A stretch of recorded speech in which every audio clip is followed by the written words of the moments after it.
Ashamaa argafuuni akkam jirtu hordoftoota kiyya nagaa keessanii nageenyi waaqayyoo mana jirtanitti biyya jirtanitti isiniif haa baay'atu. Anis nagaan qaba isinis akka nagaa qabdan abdiin qaba. Warroonni mana kiyyaaf haaraa taatan subscribe godhaa, warroonni kun immoo like commentii yaada keessaniif barreessuu warra daljan immoo share gochuu hin dagatinaa isinin jedha. Isinin jaalladha isinan kabaja.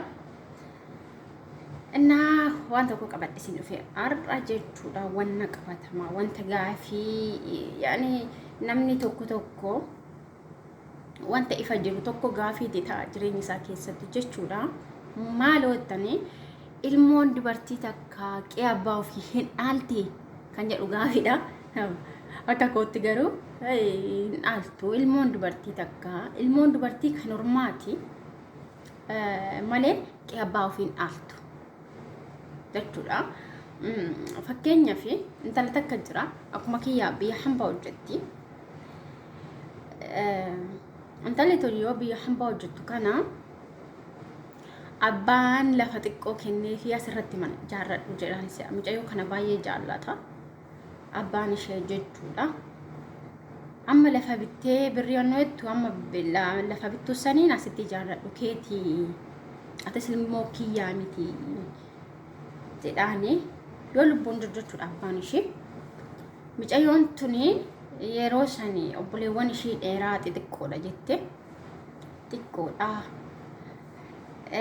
bakka yeroo saniif gammachuudhaan na gargaaranii mana kana na ijaaranii lafa abbaan kiyyaa na kenne axiriitti xirxee bareeffadhe jette akkuma tasaammoo yaani namni lubbuu baannee hin deemnu lubbuun harka rabbii harka jirte dhumiire gaafa waaqayyoon nujjeesuun beenu gaafa lubbuu teenya fudhatuun beenu dhaabbannee deemna malee gaafa darbinuun beenu jechuudha. Ammaas inni jechuu barbaade gaafa lubbuun abbaa kun darbu abbaan isaanii gaafa boqotu jira kan zaazee kan jedhamu mitiire qe'ee abbaa dubartiin hin aaltu kamii eessattuu dubartiin hin aaltudha. Dubartiin mana baatee mana ormaa deemti galti malee abbaa hajji gaa'ela godhattee mana qe'ee san teettu qe'ee abbaatti hin galtu jechuudha dubartiin tokko. Heerumuudhaa yoo baatte qe'ee abbaan hin teessu dubartiin natti fakkaata akka aadaa Oromoo birattis taanaan dubartiin qe'ee abbaa hin aaltu yoo ilmi dhiiraa jiraate. Tarii yoo ilmi dhiiraa jiraachuu baate egaa alagaan hin fudhatu. Qe'ee abbaa ishii isaanitti hafuu dandeetti.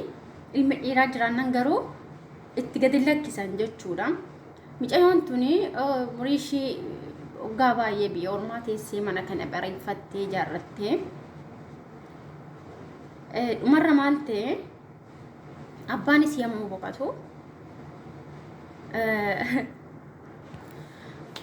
yommuu boqotu obboleewwanis gaafii itti kaasuu jammaranii kuni mana abbaa keenya jechuu jammaranii gurguddatanii beekanii jiru.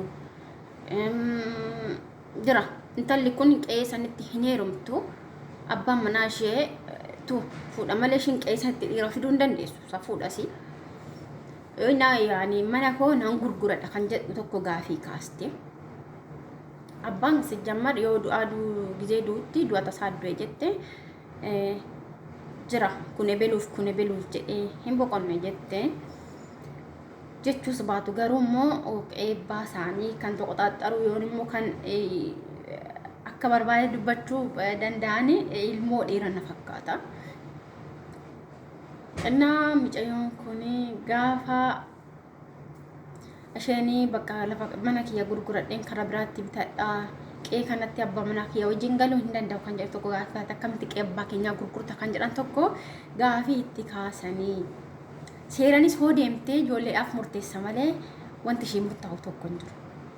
Ishii kan manaan ijaare nuuf kennaa birriin manaan ijaare assaabatu naa kennaa kan jettu tokko gaafii kaastee hin qabdu maaqqee kana hin qabdu. Maaliif namni yeroo kana alagaa komata alagaarraa firri ofiitu qotee nama awwaala jechuudha. Sirriidha.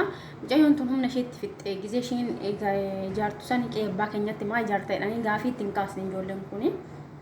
Gaafa ammoo abbaan boqotu yaani isaanis dirqama qe'ee abbaa keenyaa jedhanii addaan irrachuu hin jira. Nabrata karaa biraat irra yoo ta'e malee mucayyoon kuni qe'ee san fudhachuu hin dandeettu. Qe'ee amma fakkeenyaaf nirbata qabeenya kaan irree fudhachuu dandeessi. Qe'ee warraa qe'ee baashisanii hirachuu hin dandeessu ilmoon dubartii tokko jechuudha. Innaa ammaa isiniin jechuun barbaade yoo dandeessanii yoo dandeenye lafuma duwwaarree bitattanii yoo lafa godhattan bareeda. Lafa abbaa keessanii qe'ee abbaa keessanii irratti ijaaruurraa yoon immoo birrii akkaawuntii godhachuu yoon immoo lafa duwwaarree manarree ijaarrachuu dadhabne lafuma duwwaarree bitannee lafa godhanne bareeda jechuudha. Jechuun hunda keenya ilaallata jechuudha. Kun keessattuu ijoollee biyya hambaa jiran biyya arabaa jiran jechuudha. Yeroo hunda hin gowwoomnaa nyaatamnaa boocha malee gadda malee gammachuun hin jiru maal akka ta'e hin beekne biyya ormaatis dararamanii warri ofiitirree nama darara yeroo tokko jechuudha. Namaaf kan hubatu hin jiru akka ija addaan nama laala namni maaliif baay'ee ulfaata. Waaqayyoon bichaan nuuf halaafisu hunda keenyaaf jechuudha. Eenyumtuu akka hojii isaa argata akka balleessaa keenyaatti rabbiin nuuf lakkaa jechuudha. Maaltiin jechuun barbaade qe'ee abbaa keessanii qe'ee lafa minaa magarsurree yoo isinii kenne malee abbaan keessan isin jaallatee yookaan immoo hulataan keessan itti baay'atee yoo lafa qe'ee isinii kenne hin fudhatinaadha. Qe'een abbaa akkanuma ilma dhiirati jechuudha. Mucayyoon kun amma baay'ee bo'e soggaa 5 oliin itti fixee birrii kuyyaa mana mareechee maal godhee amma obboleessa kiyyaa itti galee jiraatti fuudhuufi. In qabdu maal qabda qe'ee kana naan jedhanii akka alagaatti na laalu waa wallaalee biyya ormaatti amma hojjechuudhaaf immoo mi'a itti biteen ture mi'a manaatu itti mi'a itti na bitaadhee birriitti ergee mi'a naa bitanii maal godhanii garuu warraa maan qabdu naan jedhanii koodenti yadhalee haadhatii ijoollummaatti dhabee abbaa kiyya na guddisee jira miti dhugaa miirri gaddaa maaliifin anis waan akkasiittis narra ga'uu baadhu waan ilmoo haadhaaf abbaa malee guddateedha. Abbaas qabu abbaa kiyya biratti hin guddanne naman haadhatii ijoollummaatti dhabeedha. Garuu immoo namni tokko qeebbaa maaliif ishiittis nama mure yeroo tokko obboleewwan ishii kun qabeenya biraatirree gurguranii odoo qarshii xiqqoorree gargaaranii kennanii fi bareeda. Garuu mana sammaan kenniif yookaan immoo qeessan dhiisinii fi osoo hin taane balleessan ishee mana san ijaaruudha qeessanitti jechuudha. Baay'ee na gaddisiise dhugaa rabbi miira gaddaa keessa galee baay'ee jechuudha. Booddi mucayyoon nama hin qaamaan beeku jechuudha. Akkuma kiyya biyya hambaatti wal barree maaliifin keessattuu carraan dubartii carraan keenya dhugaa rabbi jaallannus jibbinus minim gammachuun hin jiru dhugaa. Qormaatan dhabdu ilmoon dubartii takka jechuudha. Maatirraanis biyyaas baanee ani garuu yeroo tokko warra biyyaatirra warra biyya hambaa kana wayyan jedha. Maaliifin dararamtus ifatamtus maal jettus qarshiin argadhetteeti mataa gadi qabattee hojjattee waa hundumaa keessa dabarsattu jechuudha. Garuu warri biyyaa immoo dadhabbii kee rakkina kee maal keessa akka jirtu hin beekan jechuudha. Siin hubatanii siin yaadanii yeroo kana keessattuu yoo nan gala jetteen eessatti galtaa akkasiin jedhutu baay'ata. Maalitti galtaa namaan jedha yeroo kana namni jechuudha. Gin jedhamu yoo namni tokko dadhabeeti malee jaallateetii miti nan gala kan jedhu. Mucayyoon kun amma galuudhaaf fulana dhawwatanii natti hin dubbatanii bilbila naalaan kaalatsanii kun bilookii na godhee jetti jechuudha. Baay'ee nama gaddisiisa. Waaqayyoon bichaan dafqa ishii lafa hin balleessini. Obboleewwan ishii kunis immoo garaa laafaniitiif irree xiqqoo qarshuma xiqqoorree qabeenya kara biraa gara gurguranii osoo kennanii fi bareeda jechuudha. Maaliif koodeen kafana ishiin alagaatti yoo siqxe alagaan yeroo xiqqoodhaaf si danda'a malee arraba jechuudha. Ilmi dhiiraa tokko akkas taatee yoo jettee arraba boodo'ettis nama arrabsaa obboleewwan keetu akkas godhe kan jedhu tokko hamilee ishii cabsu jechuudha. Dhugaa rabbii dubbachuudhaaf jechuudha. Baay'ee na gaddisiiste. Waaqayyoon bichaan obsa shiifaa kennu. Isheen garuu ganaa daa'ima hojjattee isa caalaa argachuu dandeessi. Isaan immoo qabeenya ishee dhowwatan kana dhabuu danda'u. Hojii rabbiin beekanii dhabuu danda'u. Isheen immoo isaanii ol argachuu dandeessi. Waaqayyoon harkaa qaba waan hundumaa sila ta'eef qabeenyi fixeessa ganamaati. Hin badas hin dhufas jechuudha.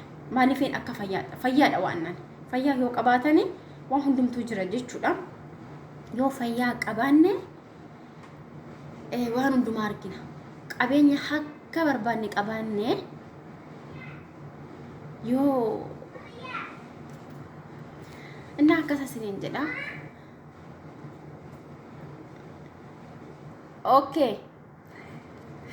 ይፈመዳ ያወጅሩ እና ፈያዮ ቀባኔ ዋን ሁንዱማ አልጉ ብረገውስ ደንደኛ ጀቹ እና ዋቀዮን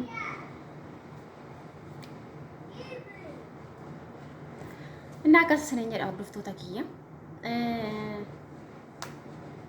namni fayyaa ba'ee lubbuun darbuun jira miti qabeenya qabaateetu waan hundumaa immoo waaqayyoon akka hojii haba namaa kenna akka hojii keenya nu kenna dhabu jechuudha eenyumtu akka hojii isaan dhabu waaqayyoon hin kennaa fi tura malee jechuudha ishiidhaaf immoo waaqayyoon obsaa kennu dabaattee hojjettee kana caalaa argachuu dandeessi jechuudha akkasini jedha utuu isinitti dheeressu ofaa eegnu sinin jedha sinan jaaladha sinan kabaja jarri na waama jira hojii irra jira hojiin xumurre fayyaa naataa horaa bulaa ciao ciao